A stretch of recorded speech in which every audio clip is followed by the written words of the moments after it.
सो respiration के दो form देखे थे आपने, क्या था, एक आपके पास में है अरॉबिक रेस्पिरेशन, मतलब जब विद ऑक्सीजन होता है आपके पास। दूसरा है आपके पास में एनारोबिक रेस्पिरेशन, जो कि आपके पास में विदाउट ऑक्सीजन या लैक ऑफ ऑक्सीजन में होता है आपके पास में, जो कि साइटोप्लाज्म में होगा आपके पास, जिसमें ग्लूकोज ब्रेकडाउन होगा, small amount of energy release होती है। तो ये आपके पास फैटिग्यू कॉज करता है हमारे पास। और जो अरॉबिक है उसमें large amount of energy, that is 38 ATP energy molecules release होते हैं। कितने? यस, 38 एटीपी आपके पास में एनर्जी मॉलिक्यूल्स रिलीज होते हैं। याद रहेगी बात? चलिए, बहुत अच्छी बात। So this is our respiration आपके पास में। मतलब रेस्पिरेशन क्या है आपके पास? जिसमें कि फूड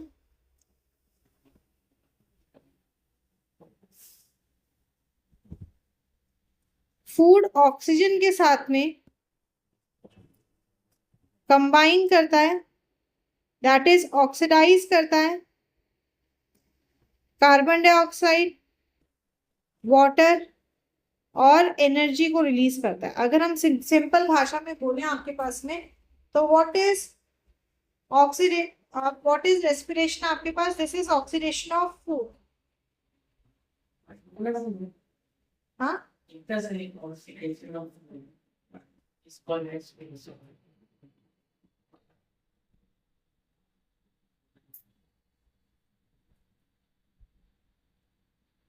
इतना सा नहीं है, मैं समराइज करके बताऊंगी।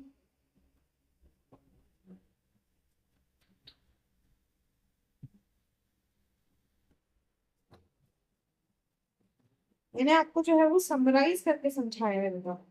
हमने टाइप्स करके सब करके डिटेल, तो सम अप करके मैं बोलूँ तो फूड का ऑक्सीडाइज होना और उससे एनर्जी का रिलीज होना with carbon dioxide water is respiration आपके पास में।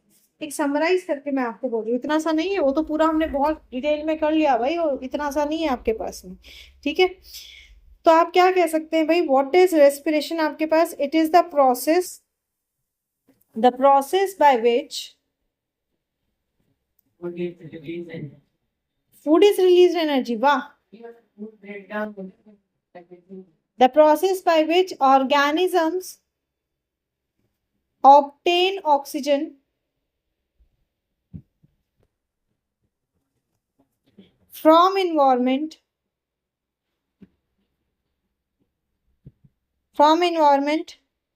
and release carbon dioxide।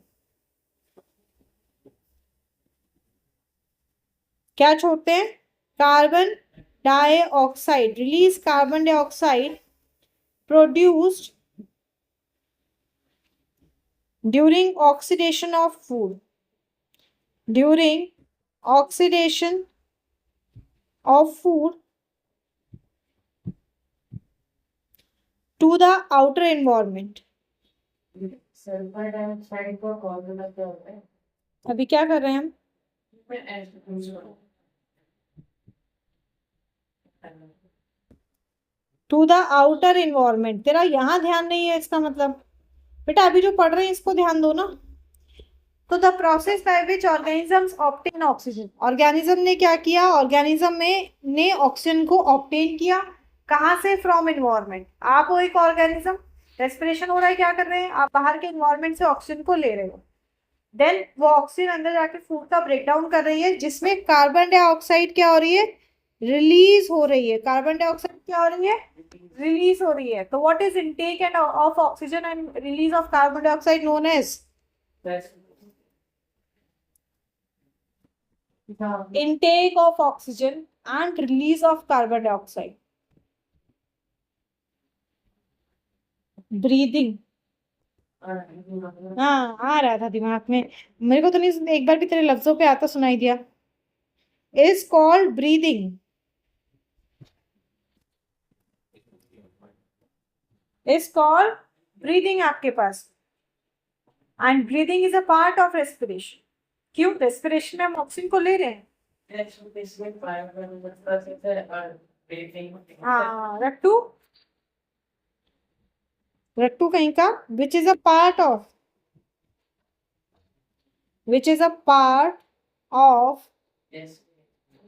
Respiration. ये रेस्पिरेशन का एक पार्ट है, वेरी इंपॉर्टेंट, इस पे क्वेश्चन कई बार आता है। देखो ब्रीदिंग में क्या हुआ आपके पास, ब्रीदिंग में हमारे पास बात सिर्फ इतनी है कि ब्रीदिंग में हम इनटेक ऑफ ऑक्सीजन कर रहे हैं। क्या कर रहे हैं हम, इनटेक ऑफ ऑक्सीजन कर रहे हैं कि आपने ऑक्सीजन को लिया एंड रिलीज ऑफ CO2, और आपने CO2 को, कार्बन डाइऑक्साइड को निकाला। यहाँ फूड के ऑक्सीडाइज होने की कोई बात ही नहीं हो रही आपके पास, राइट? यहाँ फूड के ऑक्सीडाइज होने की बात ही नहीं हो रही है। दैट इज, अगर आपके पास क्वेश्चन आता है कि भाई ब्रीदिंग और रेस्पिरेशन में फर्क क्या है, what is the difference between breathing and respiration, बोलो। ठीक है, respiration is a biochemical process, बहुत बढ़िया, वेरी गुड। रेस्पिरेशन एक बायोकेमिकल प्रोसेस है आपके पास में। क्यों बायोकेमिकल प्रोसेस है आपके पास, बिकॉज इसमें ऑक्सीडेशन ऑफ फूड हो रहा है। बायो ऑर्गेनिक कंपोनेंट, जो फूड है वो ऑर्गेनिक कंपोनेंट है, रिएक्शन हो रहा है, ऑक्सीडाइज हो रहा है, एडिशन ऑफ ऑक्सीजन हो रहा है आपके पास में, इसीलिए बायोकेमिकल बोलते हैं आपके पास में। तो इसमें क्या हो रहा है आपके पास, ऑक्सीडेशन ऑफ फूड हो रहा है आपके पास। क्या हो रहा है आपके पास, ऑक्सीडेशन ऑफ फूड हो रहा है हमारे पास, राइट? वहीं पे अगर हम बात करें ब्रीदिंग की, तो ब्रीदिंग आपके पास में एक फिजिकल प्रोसेस है। यस, इसमें सिर्फ हमारे पास in and out movement of gas हो रहा है आपके पास, कोई रिएक्शन साथ में नहीं हो रहा, इसलिए ये फिजिकल प्रोसेस है। और बताइए,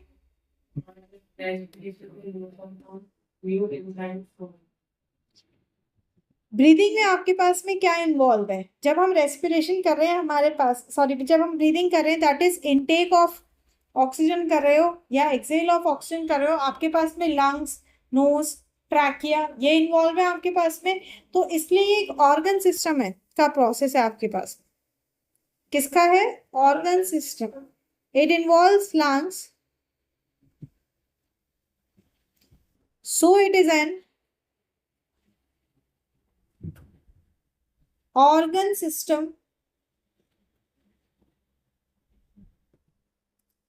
लेवल प्रोसेस। भाई किस लेवल पे काम करता है, ऑर्गन सिस्टम के लेवल पे काम करता है। वहीं पे अगर हम रेस्पिरेशन की बात करें, तो रेस्पिरेशन में क्या होता है आपके पास में, किस में होता है, ऑक्सीडेशन ऑफ फूड कहाँ होता है, सेल्स के अंदर होता है, तो it is a cellular level process. कैसा प्रोसेस है, yes, it is a cellular level process. पता भी होना चाहिए कि क्यों होता है, बिकॉज ऑक्सीडेशन ऑफ फूड कहाँ हो रहा है, या क्योंकि ये सेल्स में होता है, साइटोप्लाज्म में, माइटोकॉन्ड्रिया में, सेल्स के अंदर होता है आपके पास में। समझ में आ रही है बात? साथ ही ब्रीदिंग में कोई एनर्जी रिलीज नहीं होती। ब्रीदिंग में क्या हुआ, नो एनर्जी इज रिलीज। क्या बोल रहा था,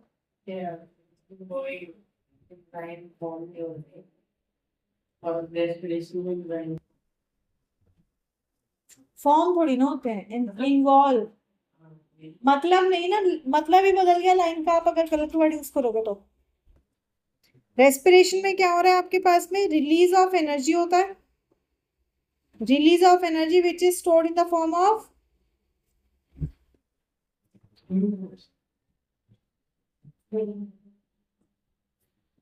ATP मॉलिक्यूल्स। एनर्जी रिलीज होती है आपके पास में, जिसको स्टोर किया जाता है ATP मॉलिक्यूल्स के फॉर्म में। किस फॉर्म में, ATP मॉलिक्यूल्स के फॉर्म में आप इसको जो है वो स्टोर करते हैं, ठीक है। ब्रीदिंग क्या है, रेस्पिरेशन का एक पार्ट है, क्योंकि अगर ब्रीदिंग नहीं होगी तो रेस्पिरेशन नहीं होगा। So breathing is a part of respiration, but respiration breathing का पार्ट नहीं है, राइट? रेस्पिरेशन इन्वॉल्व्स ब्रीदिंग, भाई इसको करने के लिए ब्रीदिंग चाहिए, पर ये उसका एक पार्ट नहीं। याद रहेगी बात? 5 डिफरेंस में बता दिया, सिंपल सिंपल पॉइंट से बता दिया। ये भी नहीं कि आपने एक पूरा महाभारत कितनी है उसमें, आप सिर्फ मेन पॉइंट्स लिखे अपने आंसर्स में, महाभारत बेटा लिखने की जरूरत ही नहीं है, बोलता ही नहीं है क्वेश्चन। जहाँ बोलता नहीं है आप वहां पे इतना बड़ा उसको एक्सप्लेन करके बड़ा चढ़ा के लिखते हो, उसकी नीड ही नहीं है। समझ में आ रही है बात? अब समझो, देखो ब्रीदिंग क्या होता है आपके पास में, ब्रीदिंग आपको पता ही है, ब्रीदिंग क्या होता है आपके पास? या इट्स अ फिजिकल प्रोसेस, बस अपना क्लियर तो नहीं कि एक फिजिकल प्रोसेस है, उनमें ठंडे पानी के भीतर। अच्छी बात है, तो बता रहे थे ठंडे पानी।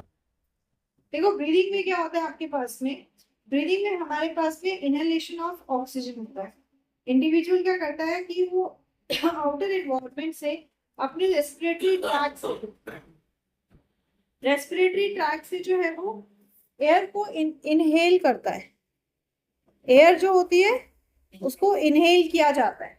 ये जो एयर हम इनहेल करते हैं इसमें बहुत सारे गैसेस प्रेजेंट है आपके पास, मैक्सिमम अमाउंट में इसमें ऑक्सीजन गैस प्रेजेंट होती है। कौन सी गैस प्रेजेंट होती है?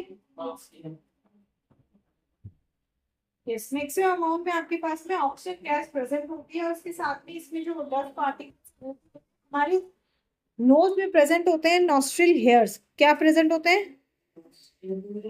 Hairs, nostril hairs and mucus, जो कोल्ड के टाइम में आपके नोज से निकलता है। तो ये नॉस्ट्रिल हेयर और म्यूकस का काम होता है कि जो डस्ट जा रहा है उसको रोकना।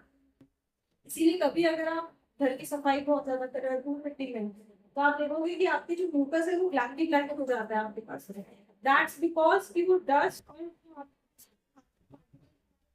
और रेस्पिरेटरी कार्बन चाहिए, वो उसको रोकता है।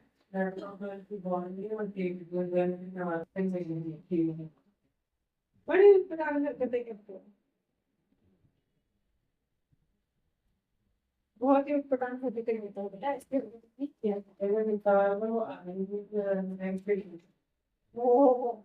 वो तो सर ऐसे भी चल जाता है काम, पर और सारी चीजें ऐसी नहीं होती, ध्यान रखना। तो एयर क्या, एयर फिर रेस्पिरेटरी ट्रैक से होते हुए जाता है, दैट इज नोज से, नॉस्ट्रिल से, नसल कैविटी से होता हुआ फेरेनेक्स, फेरेनेक्स से जाता है लैरिनेक्स और ट्रैकिया से। ये एयर आपका पहुंचता है कहाँ? ब्रोंकाइस के पास में। ब्रोंकाइस के पास क्या है? These are branch structures. कैसे स्ट्रक्चर्स है ये? यस, ये ब्रांच स्ट्रक्चर्स हैं आपके पास में। इनके ब्रांच स्ट्रक्चर्स है जो कि लंग्स के साथ अटैच होते हैं। किसके साथ में? यस, लंग्स के साथ अटैच होते हैं हमारे पास में। और इनके जो आपके पास में ओपनिंग्स हैं, ब्रोंकाइस की जो आपके पास में ओपनिंग्स हैं, यहाँ पे आपके पास में balloon like, sac like structures present होते हैं। ये स्ट्रक्चर्स का काम होता है कि ज्यादा से ज्यादा सरफेस एरिया प्रोवाइड करना, जिससे कि जिससे कि आपके पास में ज्यादा से ज्यादा जो है वो गैसियस एक्सचेंज हो सके। आई बात समझ में? गैसियस एक्सचेंज जो है वो आपके पास में हो सके, और हमारी बॉडी में जो है वो ऑक्सीजन का सर्कुलेशन हो सके। सो अगर हम बात करें मैकेनिज्म ऑफ ब्रीदिंग की, तो what is the mechanism of breathing? पहले मैकेनिज्म समझते। So first let's understand the respiration in humans. हाँ सॉरी, मैकेनिज्म इन ब्रीदिंग। हाँ, रेस्पिरेशन तो कर लिया ना हमने पूरा।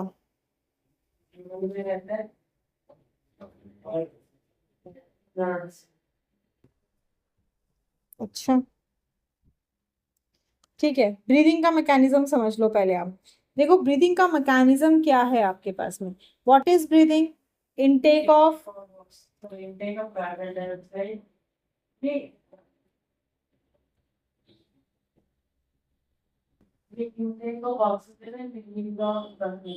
हाँ क्या कह रहे हैं सर आप? हमें आप मतलब क्या चाहते हैं, हम आत्महत्या कर ले? तो वो जवाब तो ऐसे ही दे रहा है। देखो मैकेनिज्म ऑफ ब्रीदिंग का है आपके पास में, ये स्टार्ट होता है कहाँ से? नॉस्ट्रिल से। कहाँ से स्टार्ट होता है? नॉस्ट्रिल से। एक्सटर्नल नॉस्ट्रिल जो है, now you have the diagram in your book, see your bookish diagram आपके पास में। यहाँ से एयर इनहेल की जाती है, पहुंचती है नसल कैविटीज में। कहाँ? यस, नसल कैविटी आपके पास में। Then it reaches to pharynx, pharynx, then larynx, larynx से जाएगा trachea,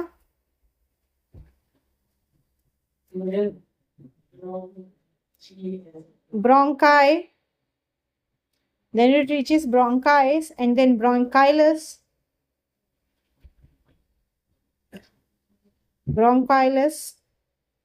and then alveolar sacs आपके पास में। अब समझो होता क्या है आपके पास में। देखो हमारे पास जो एक्सटर्नल ओपनिंग जो कि डायरेक्टली आपके पास में लिंक्ड है इन्वायरमेंट के साथ, दैट इज योर नॉस्ट्रिल्स। क्या है आपके पास में? नॉस्ट्रिल्स। तो यहीं से आपके पास में स्टार्ट होता है कि जो एयर है वो नॉस्ट्रिल से एंटर करती है और जो दोनों नसल कैविटी है, मतलब जो दोनों होल है आपके पास में, यहाँ से जो है वो एयर जो है वो आगे की तरफ कैविटी की तरफ पास होती है। Air enters from external nostrils and passes to nasal cavity, जो आपके पास में खाली स्पेस है वहां से पास होती है, जहां पे प्रेजेंट होता है नसल सेप्टम आपके पास में। ये जो कैविटीज होती है, ये कैविटी अगेन ये यहाँ पे जो ये बीच में बोनी पैनल है आपके पास में, ये जो बोन वाला हिस्सा आप नाक को छो, इससे कैविटी दो पार्ट्स में डिवाइड होती है। इसी कारण से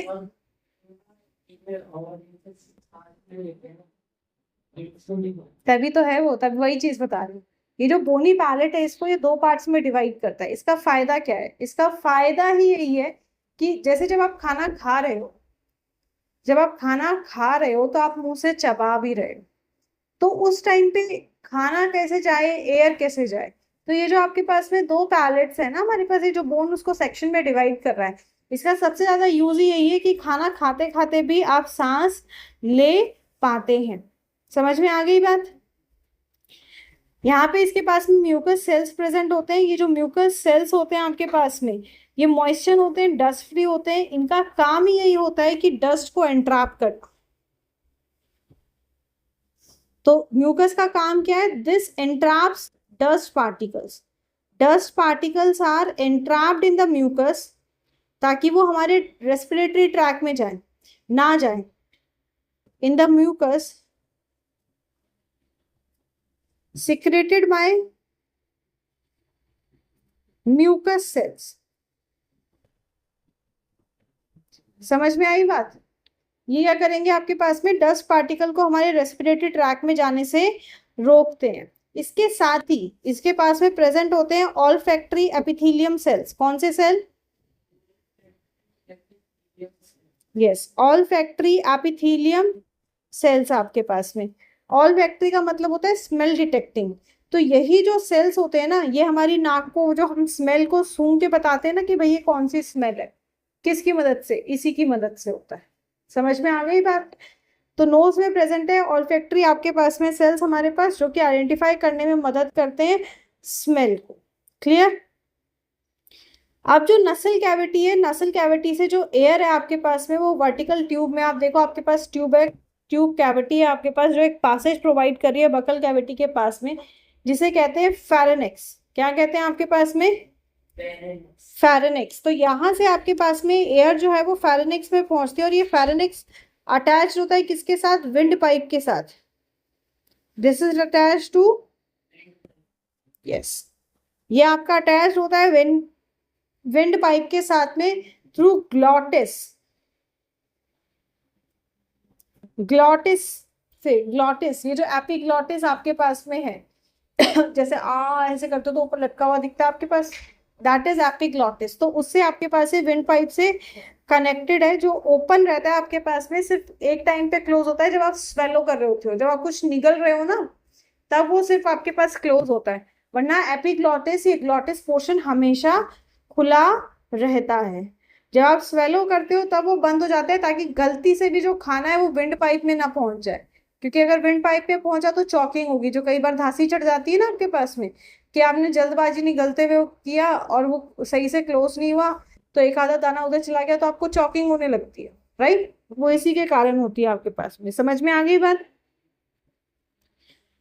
तो यहां से अब आपके पास में लैरिनेक्स के थ्रू जाएगा आपके पास, कहाँ पे? ट्रैकिया के पास में। ट्रैकिया लगभग होता है 11 centimetre in length.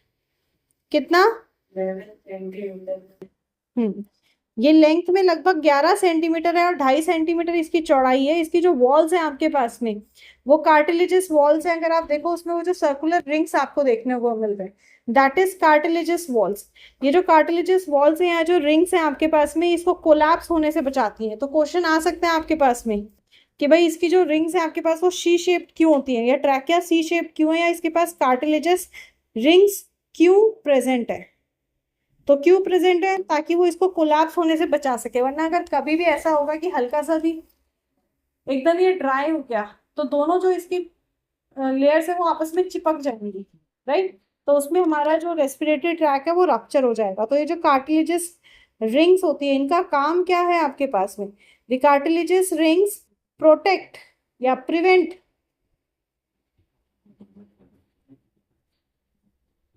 Trachea from collapsing,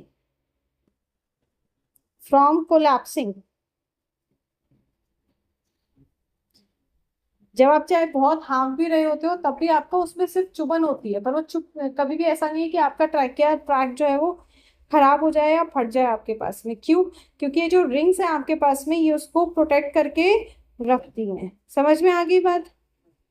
फिर ये यहाँ से नेक से डाउन आगे की तरफ जाता है और ये आगे आपके पास में ट्रैकिया डिवाइड हो जाता है दो ब्रोंकाई में, right. This trachea now divides into two bronchi. ये दो ब्रोंकाई में आपके पास में डिवाइड हो जाता है। सिंगल है तो ब्रोंकस बोलते हैं, दो है तो आपके पास में ब्रोंकाई बोलते हैं। ये जो ब्रोंकाई है ये राइट और लेफ्ट लंग के साथ अटैच्ड होती है। किसके साथ में, यस, राइट और लेफ्ट लंग्स के साथ अटैच होती है। जो लंग्स होते हैं आपके पास में ये भी sac elastic bag like structures होते हैं। लंग्स डबल लेयर्ड होते हैं। क्या होते हैं आपके पास में, डबल लेयर होते हैं आपके पास में। और हर एक लंग के अंदर आप देखोगे कि आपको जो है वो कई सारे ब्रांच स्ट्रक्चर्स आपको देखने को मिलते हैं जिन्हें कहते हैं ब्रोंकाइलस। क्या कहते हैं, ब्रोंकाइलस। और हर एक ब्रोंकाइलस पे आपको जो है वो एक balloon like sac like structure मिलेगा जिसे कहते हैं एलिवोलर स्लैक। क्या कहते हैं, एलिवोलर सैक, सैक बेटा सैक, एलिवोलर सैक आपके पास में। ये जो एलिवोलर सैक है आपके पास में ये ब्लड कैपिलरीज के साथ में अटैच्ड होता है और इसका काम होता है कि जब भी आपने इनहेलेशन किया तो ऑक्सीजन को ब्लड में डिफ्यूज कर देना ताकि वो पूरी बॉडी में सप्लाई की जाए और उस ब्लड में से कार्बन डाइऑक्साइड को बाहर ले ले, राइट। ये ट्रैक समझ में आ गया आपको, पक्का। अब देखो होता क्या है आपके पास, जो हमारे पास ब्रीदिंग है, breathing is also divided into two parts. Breathing में भी क्या है आपके पास में, दो पार्ट होते हैं। पहला पार्ट है इनहेलेशन। आपके पास क्या है, inhalation. Inhalation starts from, yes, inhale of fresh air. कहाँ से होता है आपके पास, yes, fresh air from outside. आपने बाहर से नसल कैविटी नॉस्ट्रिल्स के थ्रू आपने एयर को लिया और कहाँ तक लेके गए आप, उसको लंग्स तक लेके गए, राइट। तो inhale of fresh air from outside into the alveoli of lungs, into the alveoli of lungs। अच्छा, जब आप सांस लेते हो तो क्या होता है, जब आपने बाहर से हवा ली अंदर गई तो एक्सपेंशन ऑफ, क्या एक्सपेंशन होगा, फैलना। लंग्स क्या होते हैं, फूल जाते हैं, फैल जाते हैं। तो जब एयर इनटेक हुई तो एक्सपेंशन ऑफ लंग्स होता है, राइट, एक्सपेंशन ऑफ लंग्स होता है। अब ये कैसे होता है, देखो अगर आप अपने रेस्पिरेटरी ट्रैक को देखो तो रेस्पिरेटरी ट्रैक में अगर आप देखो तो सबसे नीचे आपके पास प्रेजेंट है डायफ्रागम। क्या प्रेजेंट है आपके पास में, डायफ्रागम, जो कि एक शीट ऑफ टिश्यू की तरह होता है।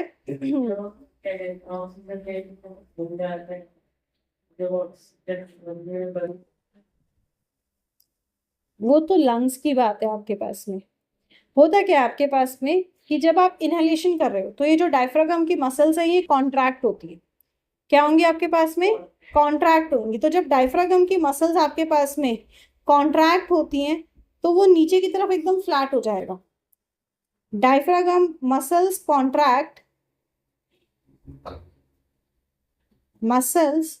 कॉन्ट्रैक्ट, भाई उनमें एयर नहीं है तो वो कॉन्ट्रैक्ट हो रही है, वो सिकुड़ रही है आपके पास में, राइट? क्या हो रहा है?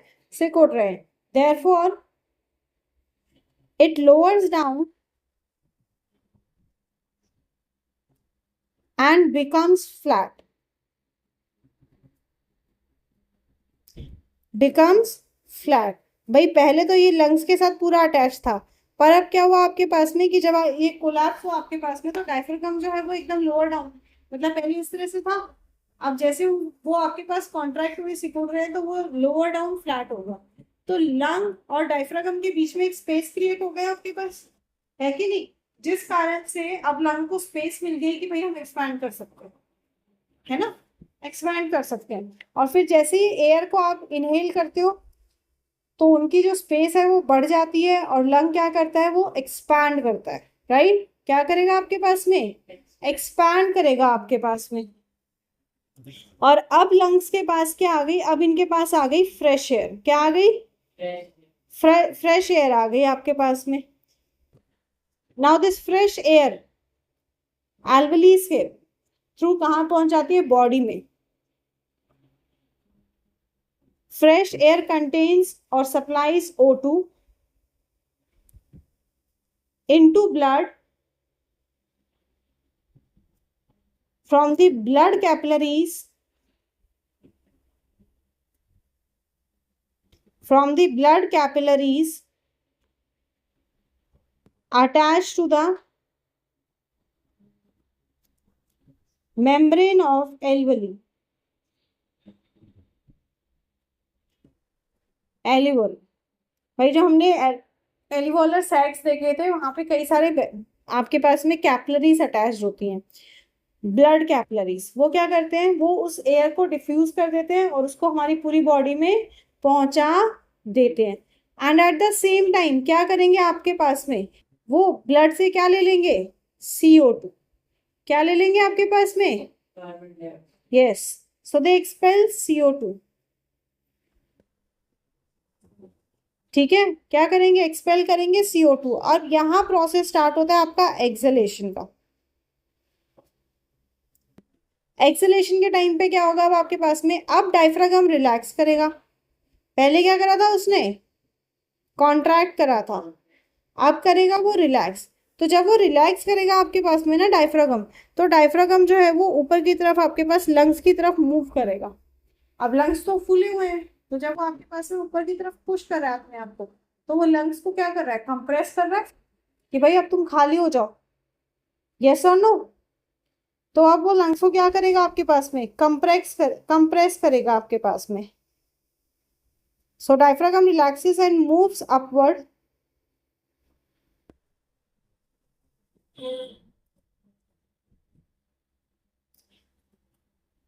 जिससे होता है contraction of lungs, which raises the air pressure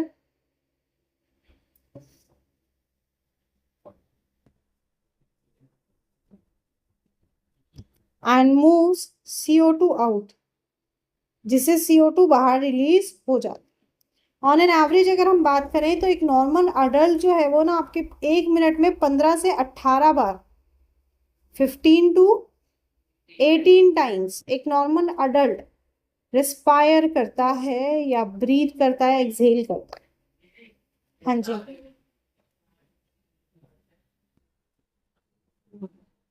that's also a point आपके पास, जिसको कहते हैं नसकरी।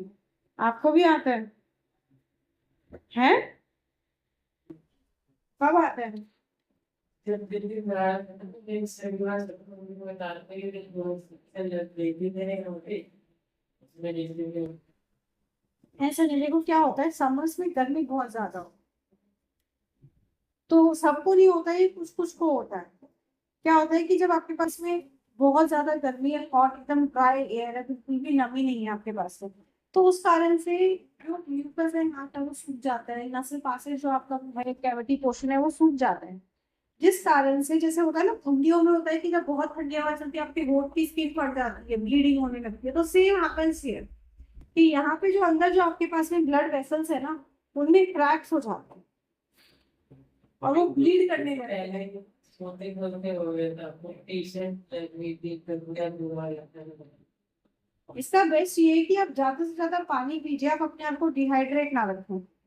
और अगर ब्लीडिंग ज्यादा हो तो फिर डॉक्टर को दिखाना चाहिए। कंटिन्यू होता है, मुझे भी जब मैं छोटी थी तब होता था, जब मैं छोटी थी, मैं छोटी अभी नहीं। ओके, तो ह्यूमन का रेस्पिरेटरी की हम बात करते हैं, अब मैमल्स की बात करते हैं। जो मैमल्स का जो रेस्पिरेटरी ट्रैक है वो ऐसा ही होता है आपके पास। इनके पास नसल कैविटी है, फेरेनेक्स है, लैरिनेक्स है, ट्रैकिया है, ब्रोंकाई है, ब्रोंकाइलस एंड एल्वलीज है, क्योंकि ह्यूमंस आर आल्सो मैमल्स आपके पास में।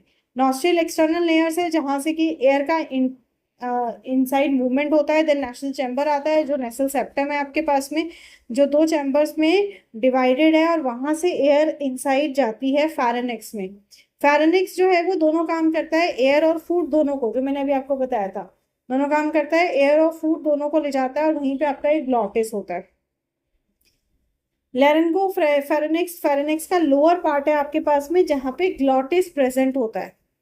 ये ग्लॉटिस जो है वो कार्टिलेज का लीड लाइक स्ट्रक्चर है जो सिर्फ स्वेलो ऑफ फूड के टाइम पे ब्लॉक होता है, बाकी टाइम पे ये खुला रहता है। इसके बाद नीचे आता है लैरिनेक्स। आप डायग्राम में देखो, आपको दिखेगा लैरिनेक्स को वॉइस बॉक्स या एडम्स एप्पल भी कहते हैं। ये एडम्स जो एप्पल है आपके पास में, इसकी साइज बॉयज में ज्यादा होती है और फीमेल्स में, मतलब सॉरी फीमेल्स में, गर्ल्स में इसकी साइज छोटी होती है आपके पास। लड़के की आवाज मेरी गूंजती है? मेरी नहीं नहीं, बोल दे। वो पतली आवाज होती है, उसकी पिच जो है वो कम होती है, इस कारण से होता है। वोकल कॉर्ड, लैरिनेक्स में आपके पास में दो पेयर ऑफ वोकल कॉर्ड होते हैं आपके पास में, जो कि हम इन्हें फॉल्स वोकल कॉर्ड भी कहते हैं। बाहर वाले को फॉल्स और अंदर वाले को ट्रू वोकल कॉर्ड कहा जाता है, जिसके कारण वाइब्रेशंस होते हैं और साउंड प्रोड्यूस होता है। Then this passes to trachea which is also called wind pipe आपके पास में। ये नेक से लेके ओसोफेगस तक जाता है। इसमें कार्टिलेजस रिंग्स होती हैं जिनका काम होता है कि ट्रैकिया को कोलैप्स होने से, पिचकने से बचाना है।